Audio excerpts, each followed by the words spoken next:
CI ने advocates act 1961 में संशोधन का ड्राफ्ट तैयार किया है। क्या ये संशोधन जनहित, अधिवक्ता हित और राष्ट्र हित में है? जिस आदमी के खिलाफ हमें दायर करना है मुकदमा, उसी से हम परमिशन मांगेंगे कि आप हमको परमिट कीजिए कि हम न्यायालय में जाएं।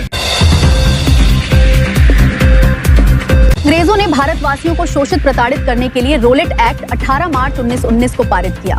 क्या आप इसको भी काले कानून के रूप में देख रहे हैं? इससे हम इसका विरोध करेंगे और किसी भी स्थिति में ऐसे काला कानून को हम लागू होने देने की स्थिति में नहीं है।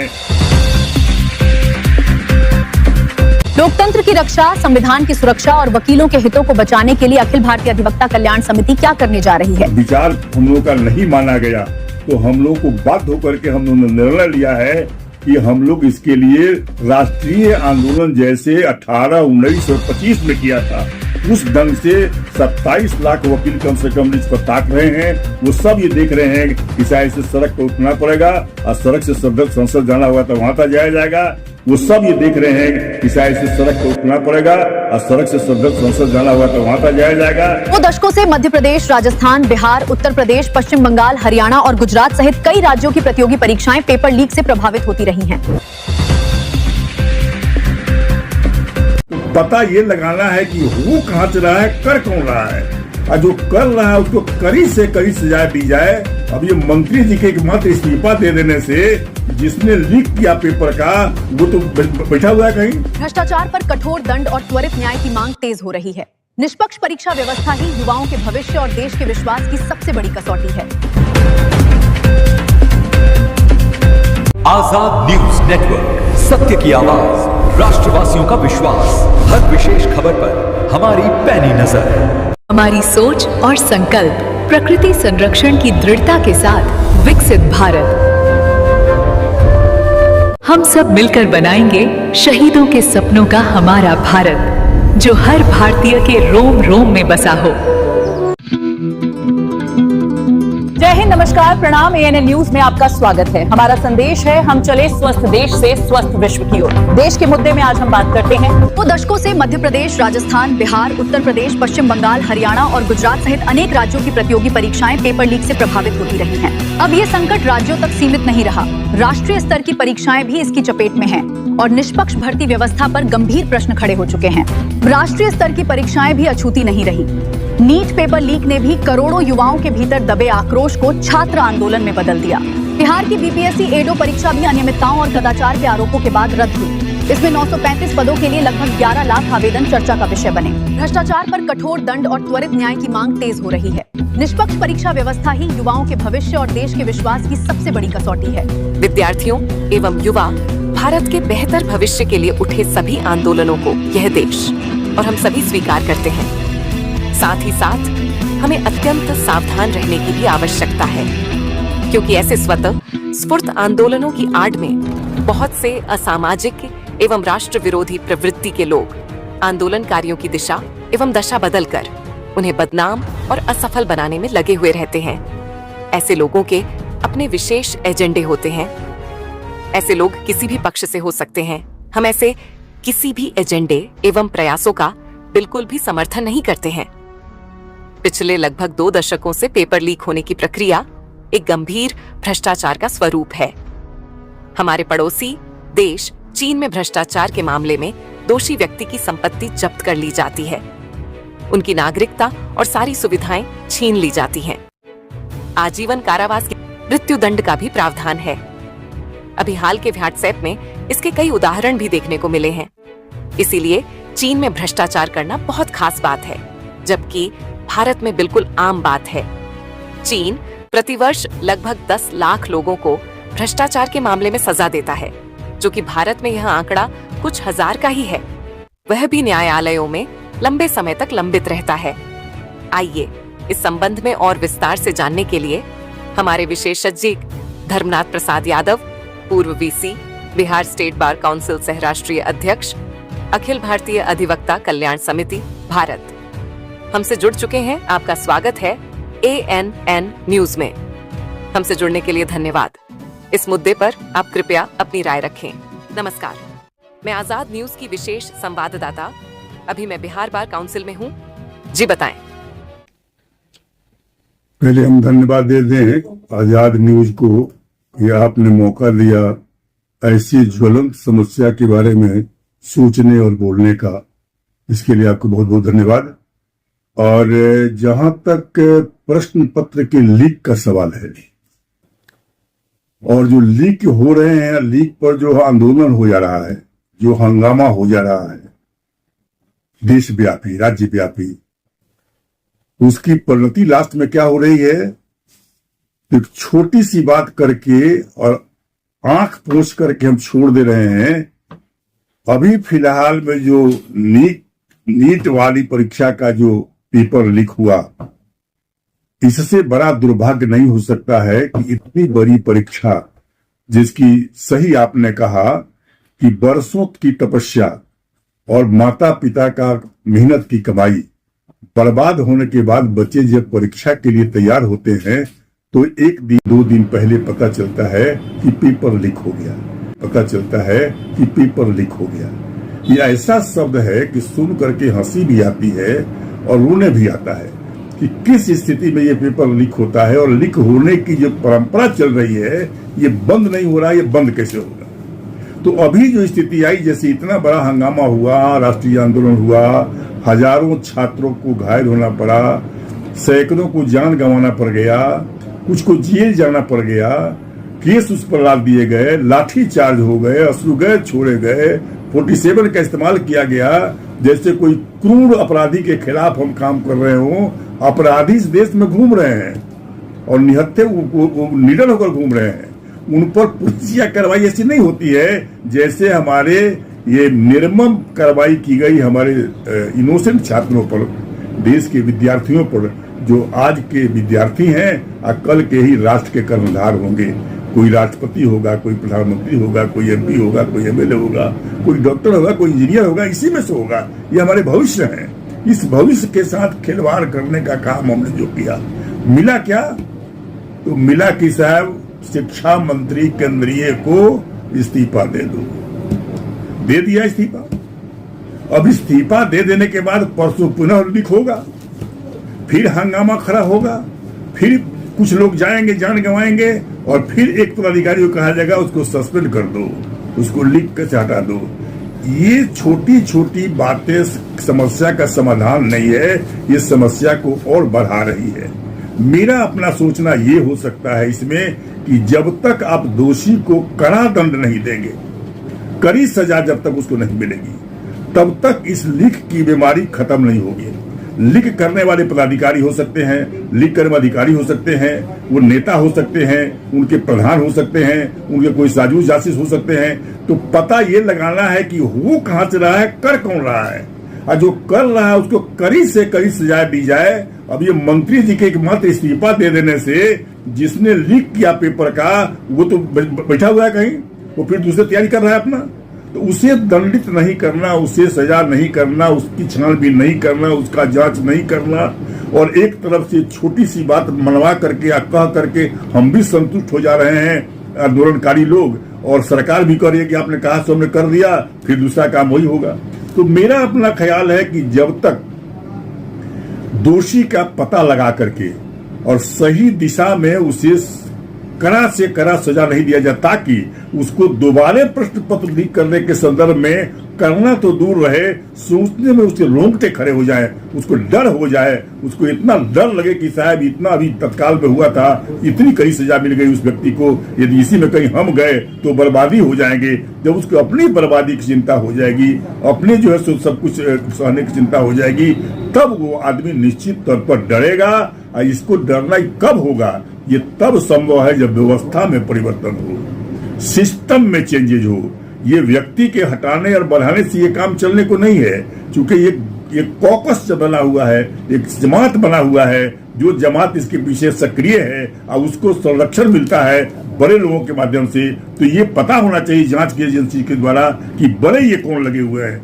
उस आदमी को जहां से ये सोर्स आ रहा है, उनको जहां से उनको ऊर्जा मिल रही है गलत काम करने के लिए, उस आदमी को भी दंडित करना होगा। इसी को आईपीसी में धारा बनाया गया 120B। वो अपराध डायरेक्ट नहीं कर रहा है, वो साजिश कर रहा है, वो मास्टरमाइंड है, वो माइंड दे रहा है, केवल बैठा हुआ कहीं अलग है। वो उतना दोषी नहीं है जो कर रहा है, उससे ज्यादा दोषी तो वो है जो करा रहा है एक अच्छी कुर्सी पर बैठ के, एक ताकतवर कुर्सी पर बैठ के। ऐसी स्थिति में मेरा अपना ख्याल है कि पेपर लीक के मामला जो बढ़ रहा है, जिस ढंग से हम अभी चल रहे हैं, ये बढ़ता ही जाएगा, ये रुकने का नाम नहीं लेगा तब तक जब तक इसकी गहरी छानबीन नहीं हो और छानबीन के बाद में जो सामने आवे उसे कड़ी से कड़ी सजा नहीं दी जाए ताकि दूसरा करने में डर सके। ईसीआई ने एडवोकेट्स एक्ट 1961 में संशोधन का ड्राफ्ट तैयार किया है। क्या ये संशोधन जनहित, अधिवक्ता हित और राष्ट्र हित में है? इस पर आपका क्या विचार है? देखिए, अमेंडमेंट प्रावधान जो बनाया गया अधिनियमों में, नियमों में, वो जनता जनार्दन की सुविधा के लिए ही बनाया गया, लेकिन बनाने वाले की मानसिकता पर निर्भर करती है कि वो कैसा बना रहे हैं और क्या कर रहे हैं। अभी वर्तमान में एडवोकेट्स एक्ट 1961 जो चल रहा है, उसके बहुत सारे प्रावधान जो हैं वो आज तक लागू नहीं किए गए। उन्हें लागू करने के बजाय अब उन्हें जो अच्छे थे, जिन्हें हम लागू नहीं कर पा रहे थे, उसको रिपील करके उसकी जगह पर दूसरा लाने की चिंता में हम पड़े हुए हैं। इसके पीछे सरकार की मानसिकता हमारे पीछे पड़ी हुई है पहले से। 2018 में ये पहली बार लॉ कमीशन ने एक प्रपोजल दिया एडवोकेट्स एक्ट 1961 के संशोधन के बारे में। उसमें जो प्रारूप आए, वो प्रारूप को जब पढ़ा गया तो यही लगा कि अधिवक्ता अधिनियम 1961 को बदल करके अब ये जजेज एक्ट बनाने की चर्चा की जा रही है और ये जजों का उसमें सम्मेलन करना, जजों को शामिल करना और नॉन एडवोकेट्स को ज्यादा शामिल करना, सरकार का हस्तक्षेप ज्यादा करना, ये उसमें दिख रहा था। जिससे ये दिक्कत हो रही थी कि 1961 में बहुत से संघर्ष के बाद वकीलों के स्वायत्तता के बारे में ये कानून बनाया गया था। उस तमाम स्वायत्तता को छीनने का प्रयास किया गया था उस विधेयक में। तो पूरे भारतवर्ष के वकीलों ने इसका पुरजोर विरोध किया और विरोध के बाद में उसे ठंडा बस्ता में डालकर कह दिया गया फिर से विचार किया जाएगा, अभी नहीं लाया जाएगा। पुनः 1 साल के बाद में इलेक्शन ये लॉ कमीशन ने पुनः उसी को जैसे का तैसे रख करके फिर 19 में लाया और 19 में भी bar council of India, state bar council, other organization जितने हमारे वकील के थे, पूरे भारतवर्ष के लगभग 27 लाख वकीलों ने इसे विधिवत हंगामा खड़ा किया और 2 दिनों का ये हड़ताल चला था उसमें। और वैसी स्थिति में वो समय बात में फिर दब गई। 25 में ये बात लास्ट में फिर आई और 25 में जब बात आई तो उस समय भी ये देखा गया कि अहितकर है और लोकतांत्रिक है, ये न वकीलों के लाभ का है न न्यायार्थियों के लाभ के लिए है, ये बल्कि और परेशान करने का बनाया जा रहा है। तो उसको देखते हुए विरोध हुआ जबरदस्त और उस विरोध के बाद में जगह जगह पर विधेयक जो था उसके जलाए गए, प्रतियां जलाई गई, बनाने वाले की भर्त्सना की गई, बहुत सारे हंगामे खड़े हुए, देशव्यापी आंदोलन शुरू हुआ। तो उसे जो है सो सरकार ने उसे विड्रॉ कर लिया। अब दुर्भाग्य है कि चौथी बार अभी 22 जुलाई 2026 को एक बैग नेट पर यह बात आ गई कि इस बार थोड़ा सा ढंग बदला गया। पहले लॉ कमीशन ऑफ इंडिया, तो लॉ कमीशन ऑफ इंडिया के तरफ से प्रपोजल आता था और बीसीआई से काउंसिल मांगा जाता था, जिसमें हम लोग हंगामा करते थे, काउंसिल नहीं जाता था।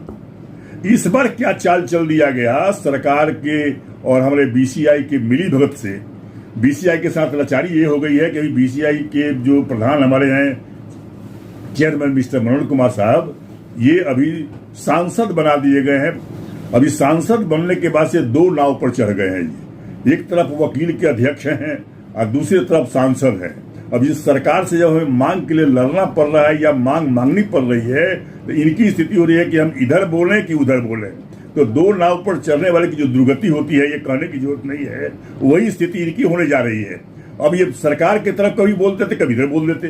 अभी फिलहाल क्या हुआ है कि जैसे कहा जाता है ना कि बोतल का लेबल बदल दिया गया, शराब की क्वालिटी नहीं बदली गई, शराब वही भरा हुआ है, केवल बोतल का लेबल बदल दिया गया। इस बार के संशोधित प्रारूप जो आ रहा है, जो लॉ कमीशन की तरफ से आता था हमसे काउंसिल के लिए, इस बार पलट दिया गया। इस बार बीसीआई के चेयरमैन की तरफ से जा रहा है सरकार से काउंसिल लेने के लिए। तो सरकार तो पहले ही से चल रही है, अब इधर से जब जाएगा तो फिर जो हुआ कि आदमी के लीगल फ्रेटर्निटी की तरफ से आया हुआ है, इसलिए हम क्या करें। दूसरी बात चाल चला गया उसमें यह कि 22 तारीख को यह निकाला गया कि भारतवर्ष के वकील, स्टॉक होल्डर्स, लीगल फ्रेटर्निटी के लोग, स्टेट काउंसिल्स या bar associations, high court, district court के सारे लोग यदि चाहते हैं कि इस पर कुछ अपना सुझाव दें तो 31 जुलाई 2026 के 3 दिन तक वो भेज दें, नहीं तो उनके सुझाव पर विचार नहीं किया जाएगा।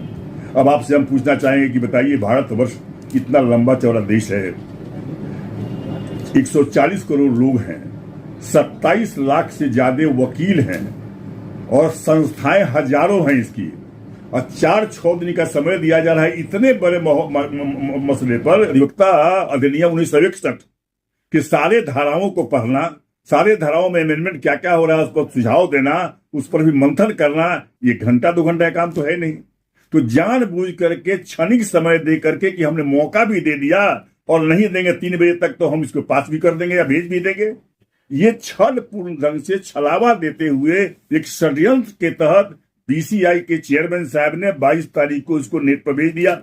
हम लोग को जैसे मिला उसके बाद हम लोग नालन फालन में अपनी संस्था जो हम स्वयंसेवी चलाते हैं, अखिल भारतीय विकलांग समिति के कोर कमेटी के हमने अचानक बैठक रख दी और उस बैठक में हम लोगों ने निर्णय लिया कि ये समस्या का समाधान तब हो सकता है कि यदि ईमानदारी से चेयरमैन साहब चाह रहे हैं कि सारे स्टॉक होल्डर्स का, सारे लोगों के सुझाव आ जाएं और जो अच्छे सुझावों से जोड़ा जा सके तो निश्चित तौर पर इसकी अवधि बढ़ानी पड़ेगी, जिसके लिए हमने रेजोल्यूशन पास करके उनको पत्र लिख करके सोशल मीडिया के माध्यम से उनके ईमेल आईडी पर भी भेजा गया है। 22 मीटिंग करके 24 तारीख को, 24 जुलाई 2026 को आपातकालीन बैठक करके हम लोगों ने ये पत्र लिखा है कि आप इसकी अवधि 31 जुलाई के बदले 31 अगस्त तक बढ़ा दें, ताकि पूरे भारतवर्ष के हर कोने से, हर एसोसिएशन से, हर स्टेट काउंसिल से आप जो चाहते हैं ईमानदारी से तो वो विचार दिए जा सके।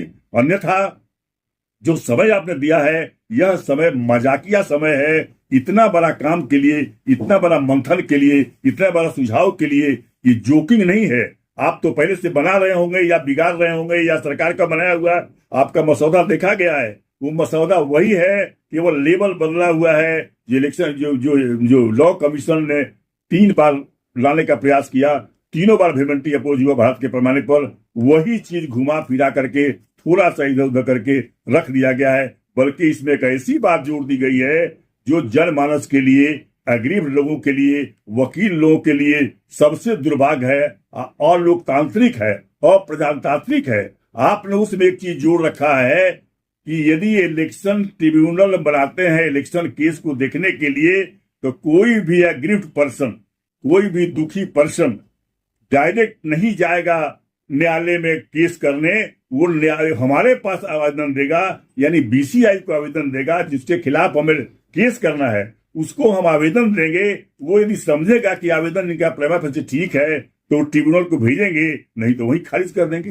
अब बताया जाए कि जिस संस्था के खिलाफ, जिस पद के खिलाफ हम एग्रीव्ड हैं, हम जा रहे हैं लड़ने, ट्रिब्यूनल बना रखा है आपने, ट्रिब्यूनल का भी आपने पावर स्नैच कर लिया अपने आप में, केंद्रित कर लिया उस पावर को कि आप हमारे यहाँ परिचय पहले दीजिए। यानी जिस आदमी के खिलाफ हमें दायर करना है मुकदमा, उसी से हम परमिशन मांगेंगे कि आप हमको परमिट कीजिए कि हम न्यायालय में जाएं। आप लिखते हैं हम जब चाहेंगे, हमें अच्छा लगेगा तो भेजा जाएगा, नहीं लगेगा तो नहीं भेजा जाएगा। इससे बड़ा आलोकतांत्रिक, इससे बड़ा गैर प्रजातांत्रिक कोई बात हो नहीं सकती है। ऐसी चीजों को घुसा दिया आपने।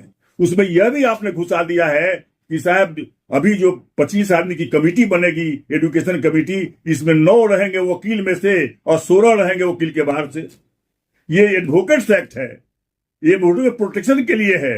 बड़ा सोच समझ करके ये हाईकोर्ट में पहले पावर था सेक्शन 10 के अनुसार, उसे छीन करके पार्लियामेंट के लेजिस्लेचर ने दिया था आपको, जो दिया था उसका उपयोग नहीं कर पा रहे हैं और दुरुपयोग करने पर आप तैयार हैं। तो ऐसी स्थिति में ये दुर्भाग्यपूर्ण है कि जो निर्णय आप ले रहे हैं वो निर्णय खतरनाक हो जाएगा। इसलिए आग्रह है कि निश्चित तौर पर इसका समय अवधि 31 जुलाई के बदले 31 अगस्त तक कर दिया जाए, ताकि विचार जा सके, यदि नियत में खोट नहीं हो। अंग्रेजों ने भारतवासियों को शोषित प्रताड़ित करने के लिए रोलेट एक्ट 18 मार्च 1919 को पारित किया। क्या आप इसको भी काले कानून के रूप में देख रहे हैं? लोकतंत्र की रक्षा, संविधान की सुरक्षा और वकीलों के हितों को बचाने के लिए अखिल भारतीय अधिवक्ता कल्याण समिति क्या करने जा रही है?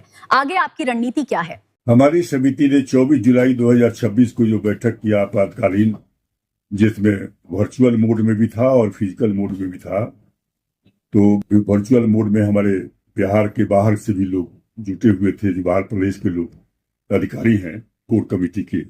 सबका एक व्यू आया कि पहले हम अपने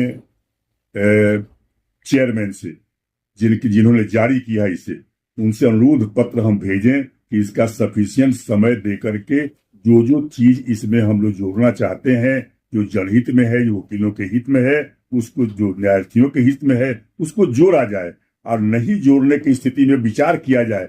यदि यह बात कहीं समय नहीं बढ़ा और विचार हम लोगों का नहीं माना गया, तो हम लोग को बाध्य होकर के हम लोगों ने निर्णय लिया है कि हम लोग इसके लिए राष्ट्रीय आंदोलन जैसे 18, 19 और 25 में किया था, उस ढंग से 27 लाख वकील कम से कम इस पर ताक रहे हैं। वो सब ये देख रहे हैं कि शायद से सड़क पर उतरना पड़ेगा और सड़क से संसद जाना होगा तो वहां तक जाया जाएगा। तो रोड मॉडल में सीधा स्पष्ट है कि जैसे हम पुराने तौर तरीके से 18 में, 19 में, 2025 में हमने देश के स्तर पर आंदोलन करके विरोध किया था, वैसे हम इसका विरोध करेंगे और किसी भी स्थिति में ऐसे काला कानून को हम लागू होने देने की स्थिति में नहीं है। फिर भी अब जैसी बनेगी स्थिति देखा जाए, आंदोलन करके विरोध किया था, वैसे हम इसका विरोध करेंगे और किसी भी स्थिति में ऐसे काला कानून को हम लागू होने देने की स्थिति में नहीं है। जय हिंद। रहे हर तनाव से हमारे साथ आजाद। सिस्टम वो नहीं है कि जिसमें एक नेक और ईमानदार व्यक्ति बैठे तो वो भी भ्रष्ट हो जाए, बल्कि सिस्टम तो ऐसा सशक्त होना चाहिए जिसमें भ्रष्ट से भ्रष्टतम और क्रूर से क्रूरतम व्यक्ति भी बैठे, तो वो भी राष्ट्र और राष्ट्रवासियों की सेवा करने लग जाए। आजाद न्यूज, रहे हर तनाव से हमारे साथ आजाद। हमें सब्सक्राइब और हमारे न्यूज शेयर करें। अपना बहुमूल्य विचार एवं सुझाव देने के लिए और हमारे साथ जुड़ने के लिए हमसे संपर्क करें। हमारा नंबर है 7909070926। आजाद न्यूज से रहे हर तनाव से हमारे साथ आजाद।